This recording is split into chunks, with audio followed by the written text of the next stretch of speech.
Merci Seigneur, merci parce que tu le fais. Amen, amen, amen. Est-ce que quelqu'un peut écrire amen, amen, amen. Alors, nous allons donc donner la parole à notre Père qui va donc introduire l'orateur du jour.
Amen.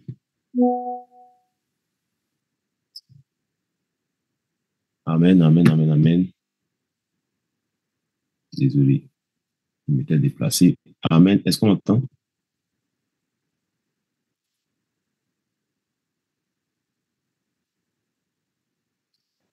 Ok.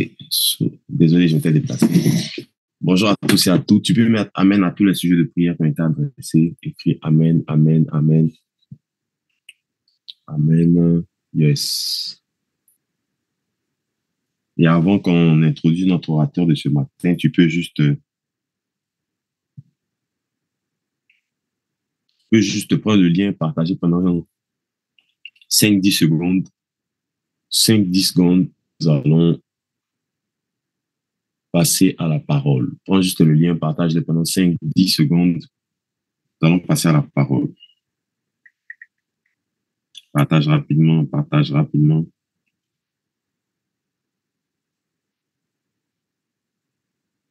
Voilà, prends le lien, partage, partage, partage, partage rapidement. Et nous passons à la parole tout de suite. Bonjour à tous et à toutes. Nous sommes très, très, très heureux de commencer cette nouvelle semaine. Et nous sommes déjà à la 6e semaine, donc nous sommes en train d'entamer l'avant-dernière semaine de nos 50 jours. Le voyage est long, mais il est en même temps passionnant et nous permet de nous concentrer, de nous focaliser pendant une assez longue période pour écouter Dieu, écouter la parole, prier, chercher Dieu, se consacrer, se mettre à part, renouveler nos engagements, notre détermination vis-à-vis du Seigneur.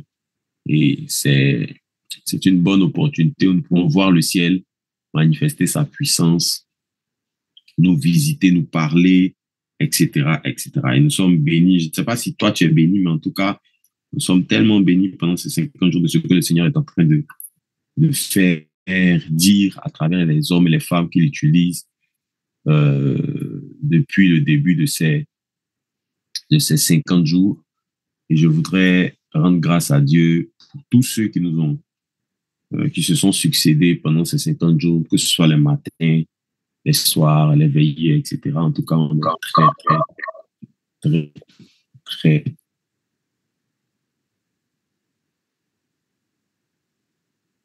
très bénis. Amen. Oui, vérifiez que vous avez fermé vos micros, s'il vous plaît.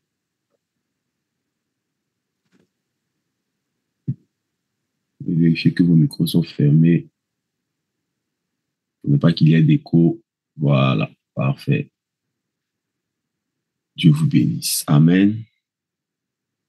Ce matin, nous avons le privilège de recevoir encore un orateur. Je disais que s'il y a une chose dont je suis fier, ce sont les gens qui se succèdent ici pendant ces 50 jours tous les matins.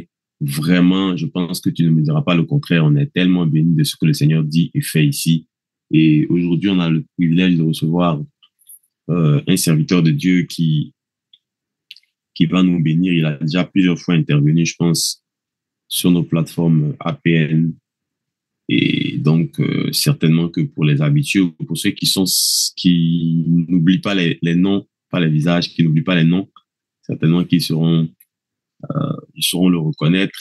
Il a été plusieurs fois orateur. Il nous a déjà béni, je pense, pendant les 10 jours de jeûne au début de l'année. Et pour ceux qui sont à l'église aussi, il a déjà conduit nos temps de prière pendant nos veillées, etc. C'est un de mes fils. C'est un excellent pasteur, très bon orateur. C'est quelqu'un que le Seigneur est en train de faire venir et d'équiper pour les saisons qui arrivent. Je crois que le Seigneur est en train de préparer un homme avec un grand appel, une grande destinée et quelqu'un qui est déterminé à être un instrument que le Seigneur utilise pour faire éclater sa gloire dans cette saison et dans les saisons à venir. C'est un prédicateur que j'apprécie parce que à chaque fois qu'il est intervenu, en tout cas avec des interventions pertinentes, avec un niveau de recherche excellent, une approche, hein, vous sentez quand il prêche, vous sentez la méthode, vous sentez l'approche révélationnelle qui est très, très, très recherchée. Et moi, j'adore les excellents orateurs. J'aime ceux qui prennent soin dans la parole de réfléchir, de chercher, de pousser, de placer des logiques, placer des hypothèses, aller chercher des révélations, aller chercher. Et j'adore ça. Et c'est quelqu'un qui le fait très, très bien.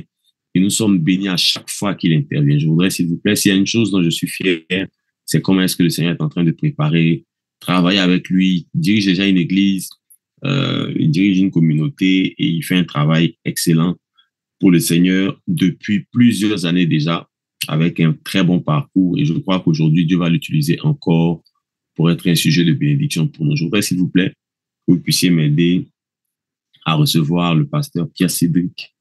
Il va nous bénir ce matin. Mets des acclamations en commentaire. Il prend la parole, met les acclamations en commentaire, met les acclamations en commentaire, met des flammes. Fais ça bien. Fais ça bien. Donne-lui envie de parler. Donne-lui envie de parler, mets des acclamations. Tu as toute la place, mon fils. Que Dieu te bénisse. Amen, amen, amen. Gloire à Dieu.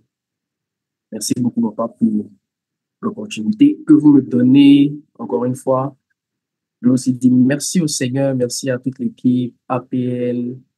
Je rends grâce à Dieu. Père, nous te disons merci, nous nous rendons toute la gloire.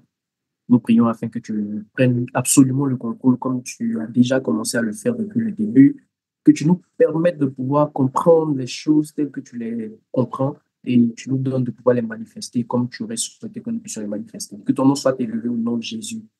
Amen. Alléluia. Si tu m'entends, donne-moi un bon amen. Donne-moi un bon amen en commentaire. Super. Gloire à Dieu. Gloire à Dieu. Alors, je veux encore une fois dire merci au Seigneur pour la vie de notre Père. C'est vraiment une grâce de pouvoir connaître de tels hommes, connaître un homme qui transporte un bagage aussi lourd. C'est vraiment particulier pour moi d'être à côté de cet homme, de pouvoir apprendre, de pouvoir écouter, me laisser corriger. C'est vraiment une grâce. Et chaque fois que j'ai l'opportunité de rendre témoignage de lui, je dis toujours aux gens que c'est incroyable ce que peut dégager le Père. C'est incroyable, il y a quelque chose d'assez particulier qui dégage. Et moi, ça me bénit, même à distance. Le simple fait d'échanger avec lui par téléphone, c'est vraiment bénissant. Et j'aimerais qu'on puisse honorer Dieu pour la vie de son serviteur, pour la vie du papa, de l'apôtre, de la révolution. Est-ce que tu peux aussi acclamer Jésus en commentaire? Est-ce que tu peux acclamer Jésus en commentaire pour la vie de ce grand homme de ce grand esprit, de ce pionnier, un général. Nous croyons que nous sommes à la bonne école. Nous sommes à la bonne école. Je veux aussi bénir Dieu pour la vie de tous les serviteurs de Dieu qui sont passés avant moi, pas des moindres, de très, très grands serviteurs de Dieu, de très grandes grâces, de très grands ministères. C'est vraiment difficile de parler après de tels ministères, de telles onctions. Mais bon, que Dieu nous fasse grâce pour faire notre part. Amen. Alors, ce matin, j'aimerais commencer à parler de ceux qui portent le réveil. Si tu m'entends, tu peux écrire en commentaire ceux qui portent le réveil, ceux qui portent le réveil, ceux qui portent le réveil, ceux qui portent le réveil. Nous sommes en train de parler depuis plusieurs jours maintenant de réveil, d'instruments de réveil, et j'aimerais apporter ma petite contribution à ce qui a déjà commencé par la grâce de Dieu. Amen. Alors, nous allons lire quelques portions des Écritures et nous allons essayer de les commenter. Nous allons lire naturellement un passage très connu qui se trouve dans le livre Actes. Actes le chapitre 1. Actes le chapitre 1. Actes le chapitre 1, verset 8. Passage très connu. La Bible dit ceci. Bon, je vais commencer au verset 4. Acte 1, verset 4, la Bible dit, il se trouvait avec eux et il leur recommanda de ne pas s'éloigner de Jérusalem, mais d'attendre ce que le Père avait promis. Ce que je vous ai annoncé, leur dit-il, car Jean a baptisé d'eau, mais vous, dans peu de jours, vous serez baptisés du Saint-Esprit. Alors les apôtres réunis lui demandaient, Seigneur, est-ce en ce temps que tu rétabliras le royaume d'Israël? Il leur répondit, ce n'est pas à vous de connaître les temps ou les moments que le Père a fixés de sa propre autorité. Mais vous recevrez une puissance, le Saint-Esprit survenant sur vous, et vous serez mes témoins à Jérusalem, dans toute la Judée, dans la Samarie et jusqu'aux extrémités de la terre. Alléluia.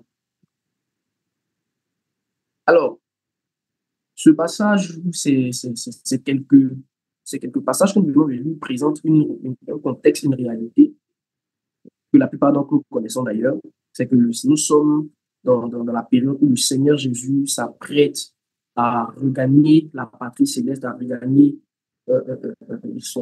sa nation d'origine. Il s'apprête à retourner auprès du Père. Et il a rassemblé, d'accord, les disciples, ses disciples, ceux qui ont marché avec lui pendant un bon moment, pendant 3 ans, 3 ans et demi, qui ont marché avec lui pendant tout ce temps-là, pour leur dire, voici ce que je vous ai annoncé et sur le point d'arriver. Je vous avais dit que j'étais venu pour une œuvre bien précise. J'ai accompli mon œuvre et je suis sur le point de m'en aller. Mais pendant que je suis sur le point de m'en aller, il y a une chose que vous devez savoir, c'est que je pars, mais l'œuvre va continuer. Je pars, mais le travail que j'ai commencé, vous allez l'achever. Et pour pouvoir achever ce travail, vous devez vous souvenir d'une chose que je vous ai dit. Il a dit, vous devez rester à Jérusalem pour attendre. Vous devez rester à Jérusalem pour attendre ce que le Père vous a promis. Vous devez rester à Jérusalem pour attendre ce que le Père vous a promis. Et quand il a dit ça, il a dit par la suite que vous allez recevoir l'Esprit de Dieu, donc le Saint-Esprit, qui va venir sur vous. Vous serez baptisés dans la puissance de Dieu et vous allez devenir mes témoins, donc à Jérusalem, dans la Judée, dans la Samarie et jusqu'aux extrémités de la terre. Et quand on poursuit la lecture et quand on atterrit dans Actes chapitre 2, la Bible nous dit qu'en Actes chapitre 2, verset 1, pendant qu'ils étaient tous assemblés, ils étaient là un de ces jours, le Saint-Esprit est descendu sur eux. Ils ont été remplis, des langues de feu se sont posées sur leur tête. Ils ont été remplis, ils ont commencé à s'exprimer dans des langues spirituelles, et ce qui a créé un mouvement de réveil qui a engendré l'Église. Je vais déclarer, je veux prier, je veux mettre ma foi au Seigneur Jésus. que pendant ces 50 jours, tu puisses expérimenter la plénitude du Saint-Esprit d'une manière inhabituelle. Alors, ils ont été remplis et le réveil de l'Église va commencer à partir de là. Donc, la première chose que j'aimerais dire à ce sujet, c'est que les disciples, quand Jésus était sur le point de partir, il leur a dit, je vous recommande, ce que je vous dis de faire, c'est que je vous recommande d'attendre. Je vous recommande d'attendre dans un lieu. D'attendre quoi? D'attendre la promesse. Que quelqu'un va commenter la promesse? D'attendre la promesse. Et les disciples vont obéir donc à ce que le Seigneur a dit. Ils vont se retirer. Ils vont attendre la promesse. Très souvent, ce qui est juste d'ailleurs, très souvent, quand on explique cette partie, on dit aux gens que le réveil est venu parce que les disciples ont prié. Oui, je le crois. Je crois que le réveil est venu parce que les disciples ont prié. Mais je crois que le réveil n'est pas venu juste parce qu'ils ont prié dans le hasard. Je pense fermement, c'est une conviction par rapport à ce que je vois, que les disciples n'ont pas produit le réveil ou expérimenté le réveil de l'Église juste parce qu'ils ont prié. Ils ont expérimenté le réveil de l'Église parce qu'ils ont prié sur la base d'une promesse que Dieu avait déjà relâchée. Amen. Ils ont prié, ils ont expérimenté le réveil sur la base d'une promesse que Dieu avait déjà relâchée. Voilà pourquoi Jésus leur a dit, attendez la promesse. Et cette promesse se trouve dans Joël, le chapitre 2, verset 28, que vous connaissez aussi, qui dit quoi? Que dans les derniers temps, je répandrai de mon esprit sur toute chair. Vos fils et vos filles prophétiseront, vos jeunes auront des visions et vos vieux auront des songes. Donc, quand les disciples se mettent à prier par rapport au réveil spirituel, ils ne sont pas en train de prier dans le vide, ils ne sont pas en train de prier dans le hasard, ils sont en train de prier sur une base légale. Je pense aussi que souvent, ce qui peut créer un frein au fait que nous prions pour le réveil, c'est que nous ne prions pas en nous asseyant et en nous arrêtant sur des bases, sur des choses que Dieu avait déjà promises. Jésus a dit, allez réclamer la promesse. N'allez pas réclamer autre chose que ce que Dieu avait déjà promis qu'il allait faire. Donc, ils vont rentrer, ils vont commencer à réclamer la promesse de Dieu. Dieu étant fidèle à sa parole, il va relâcher, il va relâcher l'esprit, il va accomplir donc la promesse qu'il a faite depuis très longtemps. Alors, pour moi, le réveil spirituel, c'est une période dans laquelle Dieu décide de se rendre un peu plus visible dans le quotidien des hommes. C'est une période dans laquelle Dieu décide de se rendre beaucoup plus visible, je dirais, dans le quotidien des hommes. C'est une saison dans laquelle les consciences sont éveillées à la réalité et à la pertinence des choses de Dieu. Donc, quand ces gens-là vont commencer à expérimenter le réveil, une chose importante qui va se passer autour de, c'est que les gens vont commencer à avoir la conscience éveillée sur la réalité du Seigneur, sur la réalité de Dieu. Ils vont commencer à voir que les choses de Dieu sont importantes et on va voir par la suite qu'il y a une grande masse de conversion, il y a une grande masse de changement et le réveil a commencé à impacter, à bouleverser les vies de façon générale. Avançons un tout petit peu encore. Alors, donc je disais tout à l'heure que nous sommes en train de parler de réveil depuis, et le grand thème de notre conférence de réveil, c'est de nouveaux instruments de réveil. J'aimerais dire à ce sujet quelque chose, c'est que quand on parle de nouveaux instruments de réveil, quand on parle de porteurs de réveil, il est important de savoir que les nouveaux instruments de réveil ne sont pas toujours de nouvelles personnes. Quand on parle de nouveaux instruments de réveil, on ne parle pas toujours de nouveaux visages qu'on vient de découvrir. En fait, le terme nouveau n'est pas appliqué parce que Dieu va toujours emmener de nouvelles personnes sur la scène. Souvent, quand on parle de nouveaux instruments de réveil, on parle d'une nouvelle version d'anciens visages. Donc, les nouveaux instruments de réveil, ce sont aussi d'anciennes personnes que Dieu est en train d'emmener dans une nouvelle version, dans une nouvelle dimension, pour pouvoir manifester certaines choses qu'il avait en réserve. Amen. Est-ce que quelqu'un me suit jusque-là?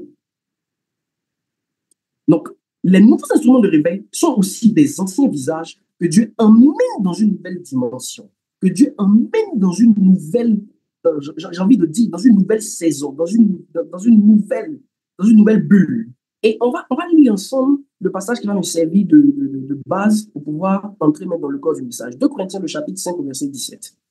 2 Corinthiens, le chapitre 5, au verset 17. 2 Corinthiens, le chapitre 5, au verset 17. 2 Corinthiens, le chapitre 5, verset 17. 2 Corinthiens 5, verset 17. Je trouve ça rapidement. 2 Corinthiens, le chapitre 5, verset 17 dit ceci. 2 Corinthiens 5, 17 dit, si quelqu'un est en Christ, il est une nouvelle créature. Les choses anciennes sont passées, voici toutes choses sont devenues nouvelles. Il dit, si quelqu'un est en Christ, les choses anciennes sont passées, il est une nouvelle créature et voici toujours sont devenues nouvelles. Donc, je disais tout à l'heure que quand on parle de nouveaux instruments de réveil, on n'est pas en train de toujours parler de nouveaux visages, mais on parle de nouvelles versions d'anciennes personnes, aussi très souvent. Alors, quand la Bible dit que si quelqu'un est en Christ, les choses anciennes sont passées, j'aimerais qu'on fasse la nuance sur quelque chose. Il y a une différence entre Christ en nous et nous en Christ. Ce n'est pas pareil. Si quelqu'un est en Christ, et quand la Bible dit Christ en nous, c'est deux réalités différentes. Je pense pour ma part que ceux qui portent le réveil, ce n'est pas ceux qui ont Christ en eux, mais c'est ceux qui sont en Christ. Ceux qui ont Christ en eux, la Bible dit, il dit, je suis à la porte, je frappe, si tu ouvres, j'entrerai, je vais souper avec toi et tout. Donc, quand on parle de Christ en nous, on est en train de parler de la capacité que Dieu nous donne par Jésus de pouvoir marcher en nouveauté de vie. Donc, ça fait appel aux choses de la nouvelle naissance, Christ en nous. Mais quand on parle de nous en Christ, la Bible précise qu'il est une nouvelle créature. Donc, c'est un nouveau prototype, un nouveau type de personne, sûrement que la terre, que la nature n'avait pas encore découvert, qui va commencer à être présenté. Voilà pourquoi il dit, si quelqu'un est en Christ, il est une nouvelle créature. Les choses anciennes sont passées. Et voici toutes choses sont de nouvelles. Alors, la première idée que j'aimerais planter, c'est que ceux qui portent le réveil sont ceux qui sont en Christ. Ce sont ceux qui sont comment? Ceux qui sont en Christ. La Bible dit, l'apôtre Paul dit, il dit, Christ en nous, c'est l'espérance de la gloire. Je pense qu'à l'église, on a beaucoup de personnes qui ont Christ en elles. Et c'est très bon, c'est une bonne dimension. Je pense qu'à l'église, on a beaucoup de personnes qui ont Christ en elles. Mais il y a très peu de personnes qui sont en Christ. Ils sont entrés en Christ.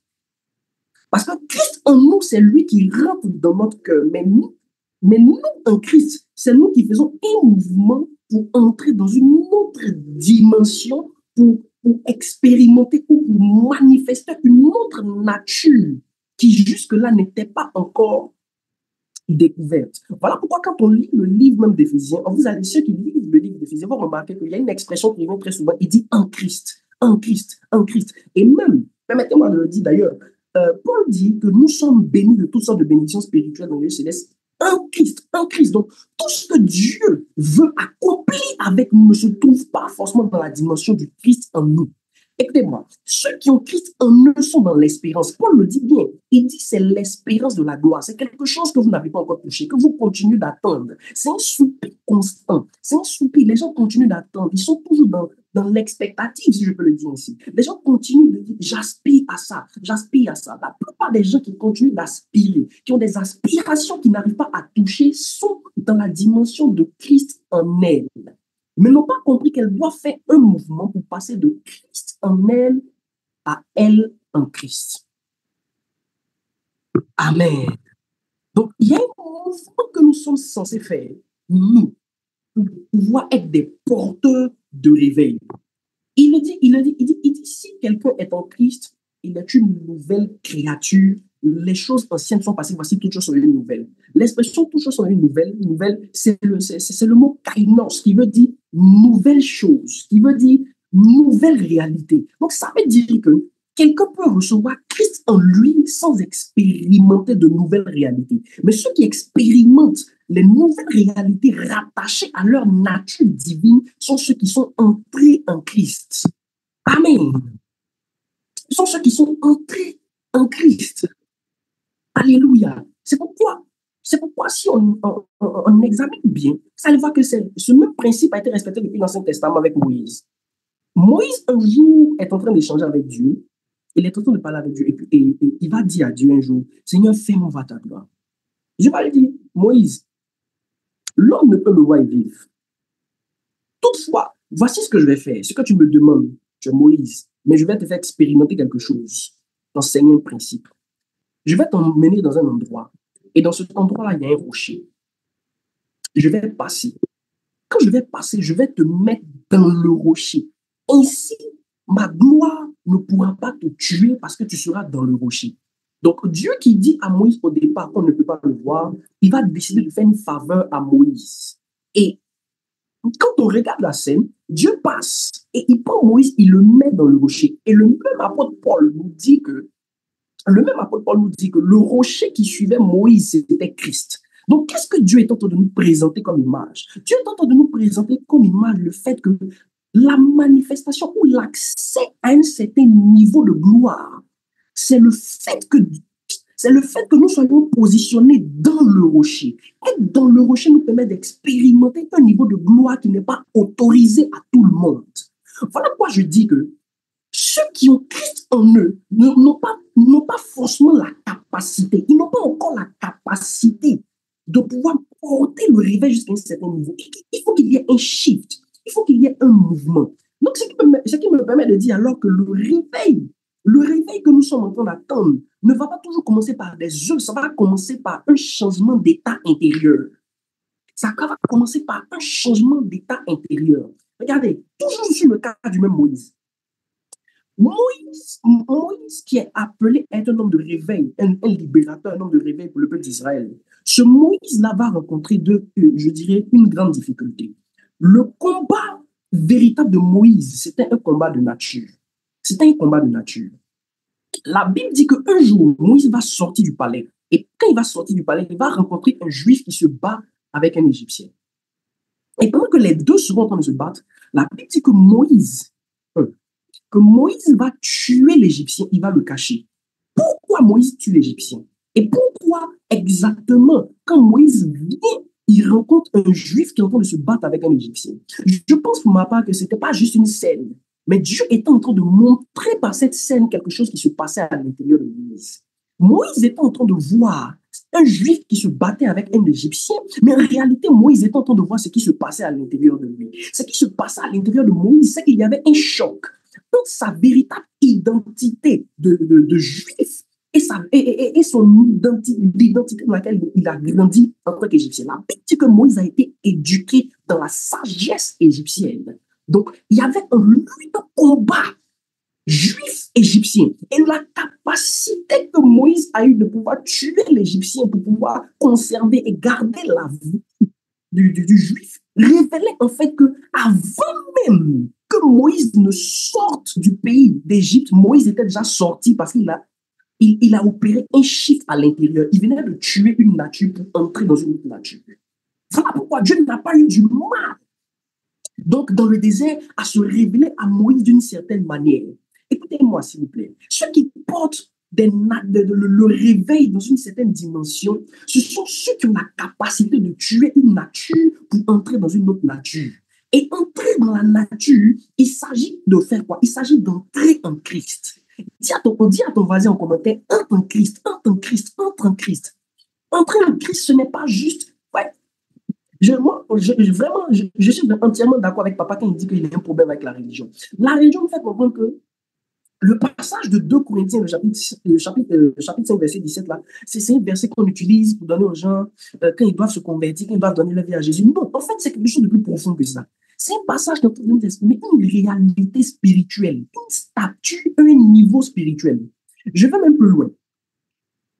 Quand on vient dans le livre de la Genèse, Monsieur Adam a péché. La Bible dit que c'est Adam qui a péché. La Bible ne dit pas que c'est elle qui a péché. Moi, je n'ai pas encore vu ça. Peut-être que vous avez vu. La Bible ne dit pas que c'est elle qui a péché. La Bible dit que c'est elle qui a été séduite et Adam a péché. Donc, c'est Adam qui a péché. Monsieur Adam pêche. Quand il finit de pécher, il va, avec sa femme, ils vont décider de coudre des vêtements avec des feuilles de figue. Ils vont coudre des vêtements avec des feuilles de figue. Et quand Dieu va venir, Dieu va finir de comprendre voici ce que ces gens-là ont fait. La Bible dit, Dieu va finir de parler et vers la fin, Dieu va poser une action. L'action que Dieu va poser, elle était prophétique par rapport à ce dont nous sommes en train de parler ce matin. Quelle action Dieu va poser? La Bible dit que Dieu va tuer un animal, il va prendre la peau de l'animal et il va habiller. Il va habiller Adam. Il va habiller Adam. C'était aussi un symbole prophétique de comment est-ce que Dieu allait emmener l'homme à recommencer à manifester le divin, les choses qu'il avait désirées, qu'il avait promis depuis le début. Donc, le fait que Adam soit revêtu de la peau de est-ce qu'on peut c'était le symbole. Le fait que Adam soit revêtu de la peau de l'animal, c'était le symbole que l'homme allait devoir entrer en Christ. Et ce que je vous dis là, c'est un processus que Dieu nous a montré plusieurs fois dans la Bible, que ce soit avec Adam, que Dieu révèle de la peau de l'animal, que ce soit avec Jacob, que sa mère révèle de la peau de l'animal pour pouvoir récupérer quelque chose. Écoutez-moi, si nous voulons récupérer les choses rattachées à ce que Dieu a dit depuis le départ, c'est-à-dire notre domination, la manifestation des choses que Dieu a voulu dans ces temps de la fête, il nous faut revêtir la peau de l'animal, c'est-à-dire revêtir Christ. Et la Bible dit dans Éphésiens, j'ai noté ça quelque part ici, je vous donne le verset, dans Éphésiens le chapitre 4 au verset 24, la Bible dit qu'il faut revêtir l'homme nouveau. Donc la Bible dit que c'est en Christ qu'il faut revêtir l'homme nouveau. Et Éphésiens, Paul n'est pas en train de parler à des païens, il parle à des gens qui ont déjà Jésus dans leur cœur. Mais il a dit que ce n'est pas suffisant, vous devez revêtir. Il y a un autre vêtement que vous devez avoir. Si vous voulez tenir dans les combats, vous devez revêtir l'homme nouveau. Et l'homme nouveau, c'est d'entrer en Christ. C'est d'entrer en Christ. Alléluia. Je répète encore, ceux qui portent le réveil pour ma part, ce sont ceux qui entrent en Christ. Ceux qui vont au-delà du fait de recevoir Christ dans leur cœur. Amen. Alors, ceci étant, il y a deux grandes questions que tout ce que je viens de dire là soulève. La première question, c'est comment est-ce qu'une personne peut passer de Christ en elle à elle en Christ? Comment est-ce qu'on peut passer de Christ en nous à nous en Christ pour pouvoir être un porteur de réveil? Et la deuxième question, c'est quelles sont les caractéristiques de ceux qui portent le réveil? Il y a des choses bien précises qui les définissent et qui leur permettent de pouvoir être identifiables de sorte que quand quelqu'un commence à manifester en là, c'est quelqu'un, on sait que c'est un porteur de réveil. Parce qu'une chose que j'ai oublié de souligner, c'est qu'ils étaient 120 dans la chambre haute à prier, mais les 120 n'étaient pas tous des porteurs de réveil en tant que tels. Les 120 ont été des acteurs pour que le réveil se manifeste, pour que le réveil vienne, mais n'ont pas tous porté le réveil. Ça veut dire qu'on peut être 1000 à prier pour une chose, mais Dieu va toujours sélectionner une poignée de personnes pour diriger le mouvement du réveil. Alléluia. Alors, puisque nous sommes là pour 2 jours, aujourd'hui, je voulais juste introduire. Et demain, par la grâce de Dieu, on va aller un peu plus en profondeur, on va pousser un peu plus, on va parler de comment est-ce qu'on passe de Christ en nous en Christ, et on va parler des caractéristiques de ceux qui portent le réveil. Les caractéristiques de ceux qui portent le réveil. Demain, par la grâce de Dieu, on va répondre à ces 2 questions, et je pense que Dieu va nous faire énormément de bien. Donc, je vais m'arrêter là pour aujourd'hui pour ne pas tirer en long, et puis voilà. Donc, Dieu nous bénisse. Depuis notre position, je prie dans le nom de Jésus. Que le Seigneur, l'Esprit nous permette de pouvoir entrer dans une autre dimension. Qu'au terme de ces 50 jours, nous puissions devenir des hommes et des femmes qui portent le réveil spirituel. Des hommes qui impactent partout où ils passent. Des hommes qui laissent l'odeur et les traces de Jésus-Christ. Des hommes qui représentent dignement le royaume et les valeurs de Christ. Que Dieu relâche son feu, que Dieu relâche sa puissance par nous, qu'il fasse de nous de véritables canaux de bénédiction dans notre génération. Que Dieu nous bénisse abondamment et rende-nous demain par la grâce de Dieu. Dieu nous bénisse. Amen, amen, amen. Est-ce que tu peux écrire un commentaire? Amen, écris ça en commentaire. Amen, amen, amen, amen. Alléluia. Écris un commentaire. Amen, amen. Alléluia. Amen, amen, amen, amen, amen, amen. Yes.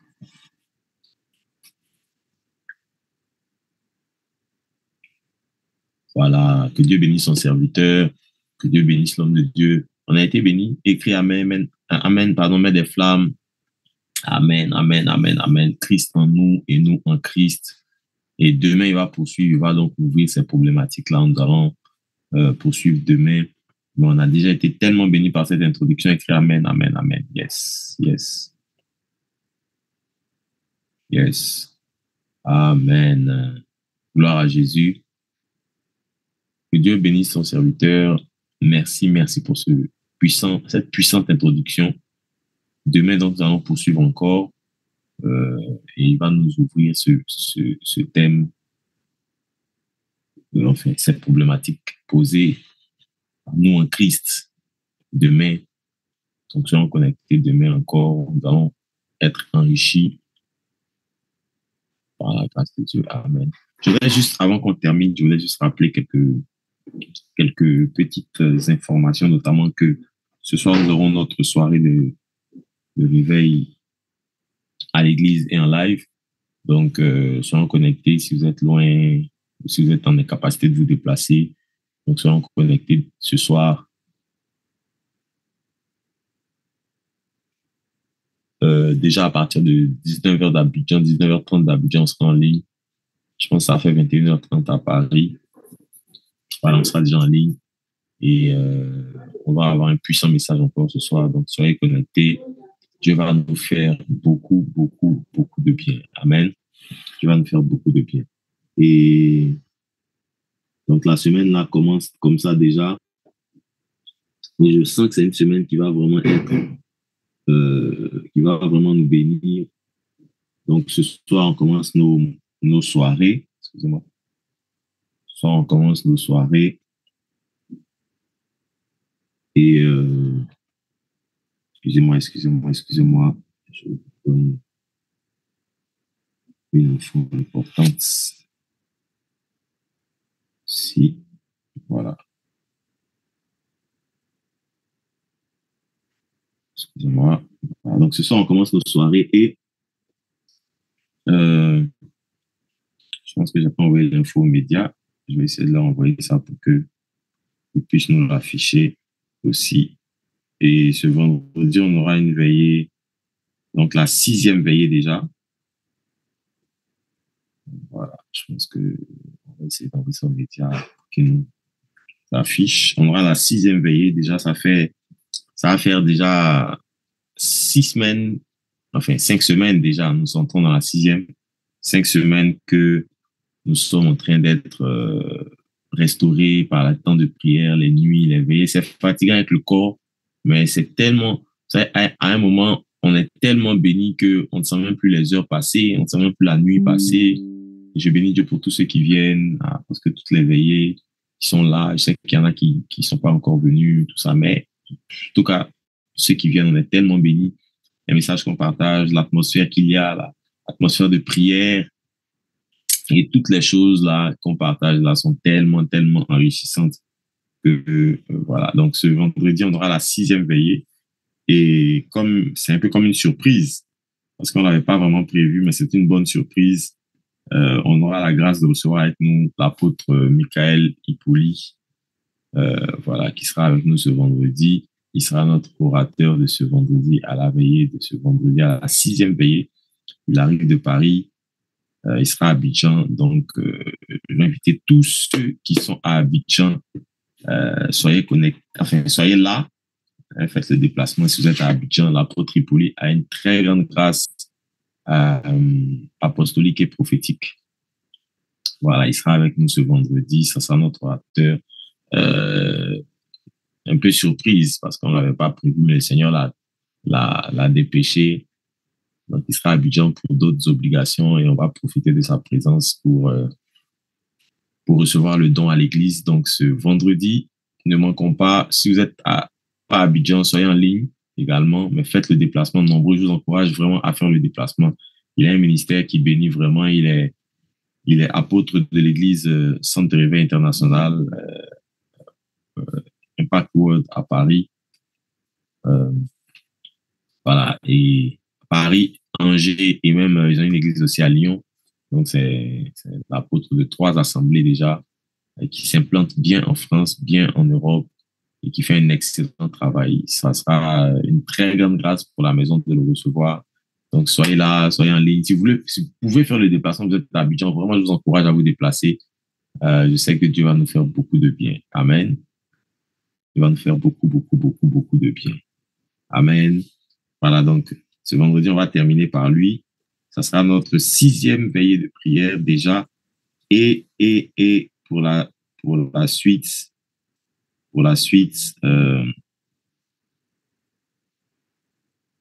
voilà, pour la suite, je pense que vous le savez, nous clôturons ces 50 jours la semaine prochaine déjà. Et la semaine prochaine, on aura notre grande nuit de clôture. Voilà, je me raccorde avec les médias, excusez-moi. Voilà, avec les médias, comme ça, ils vont pouvoir afficher ça aussi. Nous aurons notre grande nuit de clôture, notre grande veillée de clôture le vendredi 6. Le vendredi 6 sera la veillée de clôture le vendredi 6. Et nous recevons à cet effet le prophète Romano Dica de la Belgique. Il arrive à Abidjan la semaine prochaine déjà. Et nous allons avoir le privilège de le recevoir comme orateur à cette veillée. Il vient avec une grande partie de son équipe. Et donc, il sera avec une de ses filles également qui chante. Il s'appelle Leslie. Leslie sera là aussi. Elle va nous bénir avec son ministère, puissant ministère d'adoration et de louange. Elle a même intervenu à Anouka. À Anouka cette année, elle était sur scène avec Maman Simian, avec comment elle s'appelle les deux sœurs, Rachel Kialon et comment elle s'appelle l'autre, Seigneur, j'oublie son nom. Voilà, en tout cas, elles ont fait un quatuor. Elles étaient 4, elles ont fait un quatuor puissant d'adoration pendant Anouka cette année. Elle a une très grande grâce dans la louange, dans l'adoration prophétique. Donc, elle sera avec nous. Le prophète aussi sera avec nous, il sera orateur. On aura notre frère de la maison, chanteur Yannick, qui va nous bénir aussi. Donc, ça sera la nuit de clôture. Le thème, c'est l'ange de réveil des nations. Dès 20h30, ça sera ouvert. Donc, il y aura tellement de gens qui vont venir à cette clôture que je vous encourage vraiment à venir tôt. On est en train de prendre toutes les dispositions pratiques, non seulement pour recevoir le prophète, mais aussi pour que la maison soit accueillante. Je veux bénir Dieu aussi pour tous ceux qui nous ont apporté leur soutien. Je ne sais pas s'il y en a ici, mais en tout cas, je sais qu'on reçoit des contributions, des dons, des gens qui se mobilisent. En tout cas, que Dieu vous bénisse abondamment.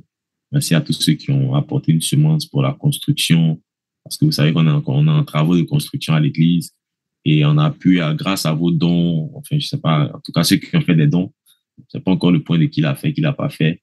Mais grâce à ceux qui ont fait des dons, on a pu comment dire ça, acheter les tôles pour la toiture. Et donc, la toiture va se poser cette semaine. Donc, à partir de cette semaine, on aura déjà la toiture du temple. Et on va continuer les travaux. On a encore beaucoup de choses à faire. Donc, si vous avez à cœur aussi de soutenir la construction, ça nous permet d'avancer encore un tout petit peu. Que Dieu bénisse tous ceux, en tout cas, qui ont apporté une semence pour la construction. J'ai reçu quand même quelques-uns mon assistante qui m'a fait le point de quelques personnes quand même. Et je veux vraiment, vraiment bénir Dieu pour votre soutien. Que Dieu vous bénisse, que Dieu vous le rende. Tous ceux qui contribuent à bâtir la maison du Seigneur, je pense que le Seigneur ne les oubliera pas. Et chaque pierre, chaque élément que vous posez à cet édifice va parler en votre faveur. Je le crois de tout mon cœur. Que Dieu vous bénisse. Donc, cette semaine, on aura des travaux pour la toiture et je pense que ça va nous permettre d'aménager quand même un peu mieux pour la clôture. Donc, la grande clôture, ça sera le 6. On recevra le prophète. Le culte de Pentecôte le dimanche, ce sera le 8, donc ça sera l'après-midi pour permettre aussi à tous ceux qui vont être là d'être là. Et on va pouvoir mettre fin à nos 50 jours de réveil qui ont été une très, très, très grande bénédiction pour nous. Amen. Voilà. Je pense que moi, j'ai tout dit. Les étudiants de l'école de réveil, on a une session à rattraper. Donc, ce samedi, on va se retrouver déjà. On va rattraper la session plus tard. Que Dieu vous bénisse. Je pense que j'ai tout dit. Excellent début de semaine à tous et à toutes. Je prie que Dieu soit avec vous, que Dieu bénisse l'homme de Dieu qui nous a bénis tout à l'heure. Demain, on sera encore avec lui pour la suite de l'enseignement. Et ce soir, on sera à l'église. Excellente semaine. Dieu vous bénisse. Que la main de Dieu soit sur vous. Au nom de Jésus. Amen. Allez, bonne journée à tous. Ciao.